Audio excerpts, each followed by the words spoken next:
Alright, so you have a new app idea, you're convinced that it's the next big thing. I'm not here to break your heart, but there's a 99% chance that this app idea will never see the light of day.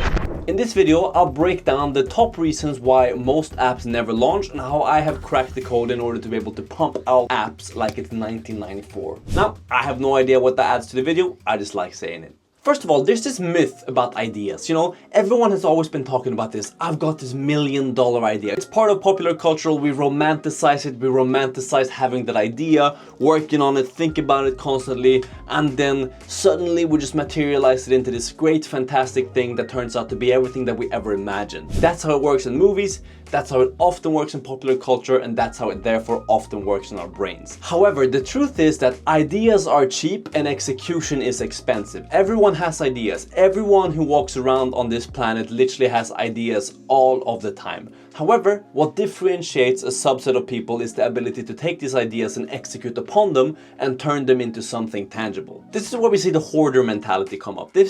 You've probably had this, I've definitely had this. This is where you have this thought that I have this idea that is so great that no one else is going to be able to come up with to the same extent that I have. And I'm therefore not going to tell anyone else about this idea, because what if they take this idea and then they go and snatch it and then they build it and I'm just sitting here left with my idea while someone else has built this and turned it into this $1 million product. The truth is, if it's that simple, it's not a good idea to begin with, because the idea is not what matters, the execution that follows is what matters. Now, there are a few traps that people get into, and the number one that I see most of the time is the perfection trap. We have this mentality of that everything needs to be absolutely perfect and everything needs to be perfectly aligned before I go ahead and I even start building this idea. Is it the right season? Am I living in the right country? Is there demand right now? Is it raining outside? You know, all of these different small things that at the big scheme don't really matter, but we've come up with this idea that all of these things need to be perfect for us to even begin with the idea. And then, truth and behold, maybe you've pulled it out of yourself and you've actually begun on this idea and you've started building it. Then you're feeling, okay, before I launch this, I need to add this feature. I need to change the marketing a little bit here. Maybe I need to contact this person. There are so many things that you would ideally need to and want to align in your brain before you actually go ahead and you release this idea. But you skip it because you're thinking, I can make it a little bit better.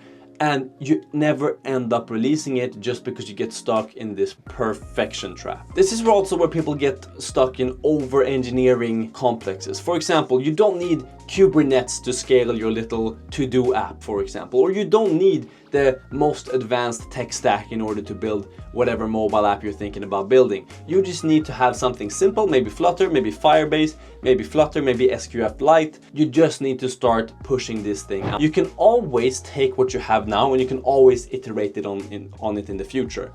And it's so easy to get caught up in thinking, how can I make this scalable so that when I'm at 10 million daily users, this app will still work? Trust me when I say that when you get to 10 million users, your app and your infrastructure will not look anywhere near to what it looks like today. You will find so many things that you need to change, so many things that you want to improve, and whatever you think that you're planning ahead for right now is not going to be applicable. Now, I'm not saying go out and build whatever and don't care anything about the architecture of it, because that is certainly not true.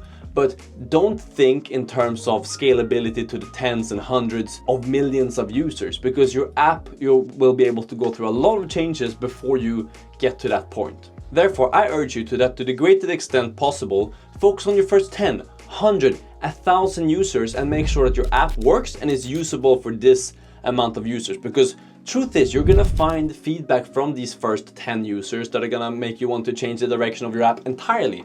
And then the architecture that you will have set out for yourself in your mind is not gonna be applicable anyway. Therefore, building massive from start is a recipe to fail. Build small, iterate, and then take it from there. Now, another common thing that when you're building apps and why a lot of apps never get launched is because of feature creep. You start off thinking that you're gonna build one app, and then as you go, you decide to, I'm gonna pivot a little bit, or I'm gonna add this feature, or we're gonna bring this feature in, and all of a sudden, your pretty core business idea has turned into a monster that's gonna take a lot more time to build than you first anticipated. It's gonna have a lot more dependencies, and it's just gonna be a lot more complicated than what you initially planned for. This means that you're going to take longer to launch, you're probably going to lose interest quicker, and chances are that maybe you focus on something else, or something else comes up in your marketplace that completely replaces your idea. Try to keep it as lean as possible. And now, I think that summarizes my approach and my mindset to this. I've been caught in this trap. My first app, called Wonder Sagas, it's still on the Apple App Store, you can go check it out, took me 1.5 years to build. I got 5 paying users for it within the first year. Complete fail.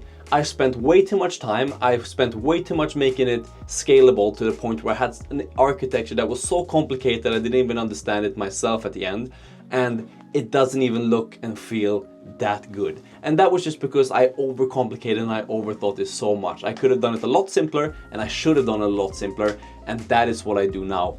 And hence why I've been able to launch 13 apps in the first 6 months of 2025, for example. And here are the strategies and the thoughts that I use. So I call it the launch fast, fail fast mindset. And what this means is that you're gonna take whatever idea you have and you're gonna focus on a single feature.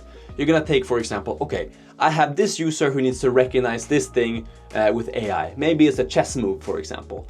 I start by just solving for that particular use case. I build an app, I make it super simple, I don't overcomplicate the architecture. I use something like MobiLaunch, which you can find linked down below. It's a framework that you can use for complete Flutter boilerplate, and it sets up Firebase for you, it sets up OpenAI for you, it sets up Gemini for you, it sets up monetization for you. So it's just a complete boilerplate that's going to allow you to literally go from an idea to be building on your app in 15 minutes instead of doing all this random setup. It's now linked down below, you can actually check out to get a discount.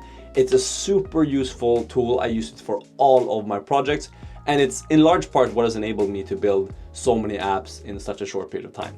But back to this fail fast mindset, and that is you solve a single feature, you launch it, and then your users will tell you what they need. So if you're actually solving a problem by, for example, launching a vision AI app for a specific type of chess move, and users actually like it, you will be able to find what users are saying and talking about in regards to your application, and you'll be able to iterate and add features based on that.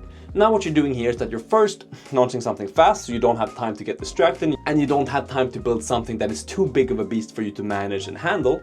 But you also don't spend too much time just in case that this great $1 million idea that you have turns out to be a $5 idea, and we've all been there. So the actionable advice here is to write down the single most important feature that your idea solves for and eliminate everything else.